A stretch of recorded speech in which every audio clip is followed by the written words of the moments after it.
Hello friends. तो भाई देख सकते हो सामान्य हिंदी 2023 का क्लास 12th का पेपर है। ठीक है, संकेतांक इसका 302 जेडएम है। ठीक है, पूर्णांक आपका 100 नंबर, 3 घंटे 15 मिनट का पेपर था भाई। आज ये पेपर आया था। ठीक है, यूपी बोर्ड का पेपर है। बहुत ही आसान पेपर आया था। ठीक है, तो पूरा आज इसे सॉल्व करेंगे, इसके सारे ऑब्जेक्टिव क्वेश्चन को सॉल्व करेंगे। ठीक है, 2023 का सामान्य हिंदी का ये पेपर था। बहुत ही आसान था, देख सकते हो, आप खुद से देख लो इसको। देखो, जैसे पहले नंबर का खंड का क्वेश्चन है आपका पहला।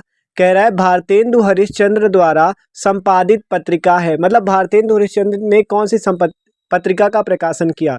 तो जो हिंदी प्रदीप पत्रिका है हमारी, इसे कौन संपादित किया था, भारतेंदु हरिश्चंद्र जी। एक नंबर का क्वेश्चन था, एकदम आसान था। ठीक है, आप कर सकते थे आसानी से। खा नंबर देखो, श्रद्धा भक्ति निबंध के लेखक हैं। तो श्रद्धा भक्ति निबंध के लेखक कौन है भैया, रामचंद्र शुक्ल जी। ठीक है, एक नंबर का ये भी था, आसानी से कर सकते हो, बहुत आसान था पेपर। ठीक है, देख सकते हो। गा नंबर कह रहा है रंगभूमि उपन्यास के लेखक थे। रंगभूमि उपन्यास किसने लिखा था, तो वो आपके मुंशी प्रेमचंद जी ने शायद लिखा था। ठीक है, रंगभूमि उपन्यास को, तो रंगभूमि उपन्यास आपके मुंशी प्रेमचंद जी ने लिखा था। ठीक है, तो ये देख सकते हो, ये वाला हो गया आपका। अगला देखो, पहले का घा नंबर कह रहा है कर्मनासा की हार कहानी के लेखक हैं। तो भैया राजा शिव प्रसाद सितारे हिंद हैं आपके।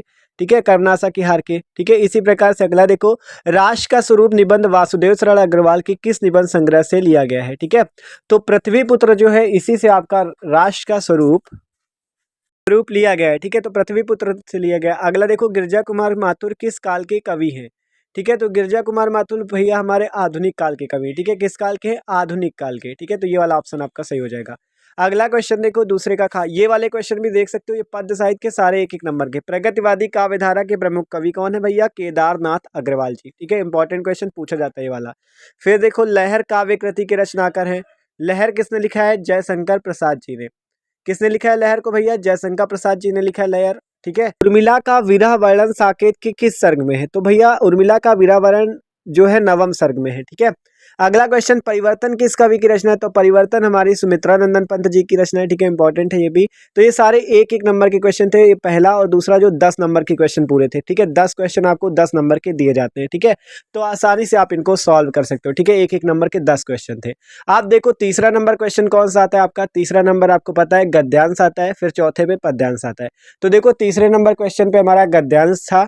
आपको 2 गद्यांश दिए जाते हैं, जिनमें से एक करना होता है, 10 नंबर पे पूछा जाता है। ठीक है, आप देख सकते हो, ये गद्यांश पे आपको इन 5 प्रश्नों, 4 या 5 जितने प्रश्न हैं, इनको आप क्या करना है, 5 है। ठीक है, तो इन 5 प्रश्नों के आपको क्या करने हैं, आंसर देने हैं। ठीक है, आपको 2-2 नंबर सब पे मिलेगा, 5 2 पंचे 10। ठीक है, 10 नंबर का है ये। और अथवा पे देखो, नीचे आपको अथवा पे दिया गया है कि आपको नीचे भी एक गद्यांश दिया गया था। ठीक है, अगले पेज पे देखो, अशोक का वृक्ष वाला, अशोक के फूल से। ठीक है, तो इसका भी आप कर सकते हो, 10 नंबर आपको इस पे भी मिलेंगे। मतलब एक ही करना है, दोनों ना कर देना, एक करना है। ठीक है, क्योंकि बीच में अथवा लगा था, इसलिए दोनों में से केवल एक करना है।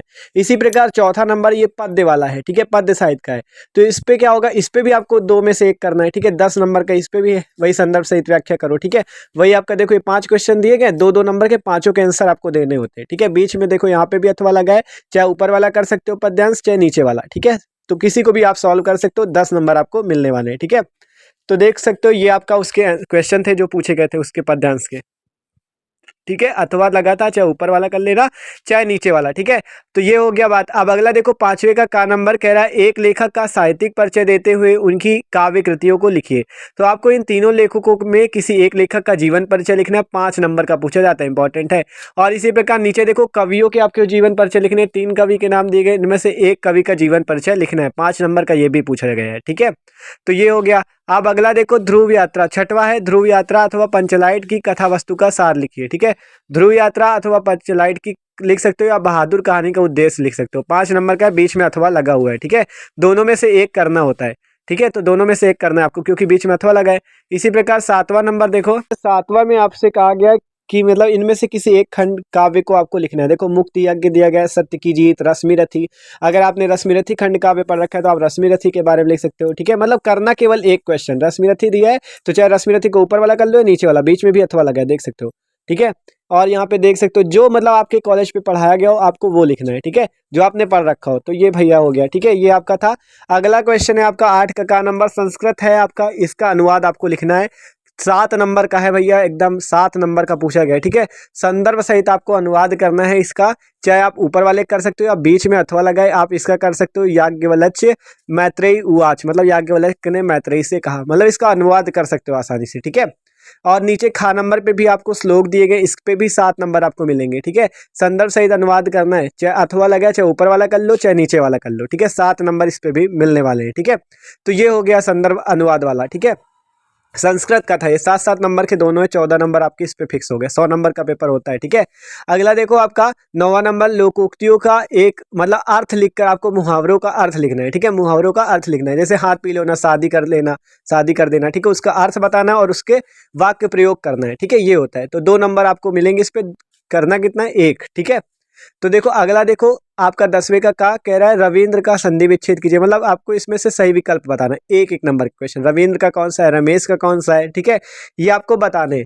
ठीक है, और फिर यहाँ पे देख सकते हो अत्याचार का कौन सा है, 1 नंबर आपको इस पे भी मिलेगा। ठीक है, तो इनके संधि विच्छेद आपको बताने, 3 नंबर, 1-1 नंबर के तीनों थे ना, आसानी से कर सकते हो। ठीक है, अगला देखो खा नंबर आपको इसमें शब्द रूप बताने, विभक्ति और वचन।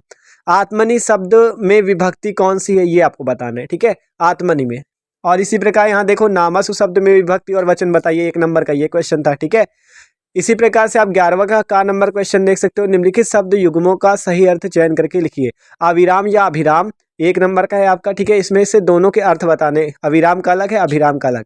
फिर यहाँ पे अन्न और अन्य का, अन्न माने अनाज, अन्य माने ठीक है दूसरा, तो आसानी से कर सकते हो। अगला देखो निम्नलिखित शब्दों में से किसी एक शब्द के 2 अर्थ लिखिए। ठीक है, मतलब एक शब्द के आपको 2 अर्थ लिखने हैं। ठीक है, तो आसानी से लिख सकते हो, किसी एक ही के लिखने हैं। ठीक है, इस पे देखो 1 नंबर का आपका कह रहा है जो वंदना करने योग्य हो, कौन वंदना करने योग्य, वंदनीय। ठीक है, तो इसका तो पहले ही ऑप्शन सही है। ठीक है, तो आसानी से कर सकते हो आप लोग, 1 नंबर का था। ठीक है, फिर है जो जीता ना जा सके, किसे नहीं जीता सकता, जो अजेय हो, तो ये भी 1 नंबर का आप फिक्स। ठीक है, अब इस पे क्या करना है, 2 वाक्यों को शुद्ध करके लिखिए। देखो ये आपको चारों वाक्य दिए गए, इनमें से आपको किन्हीं 2 वाक्यों को शुद्ध करके लिखना है। ठीक है, 2 नंबर आपको मिलेंगे। अब देखो अगला, तो ये तो 2 नंबर का ये आपका फिक्स हो जाएगा, इसको आपको शुद्ध करके लिख देना है। 12 नंबर देखो भैया, इस पे आपको रस छंद अलंकार दिए गए हैं, आपको वीर रस अथवा शांत रस लिखना है, लक्षण सहित उदाहरण देने हैं, श्लेष अथवा रूपक अलंकार।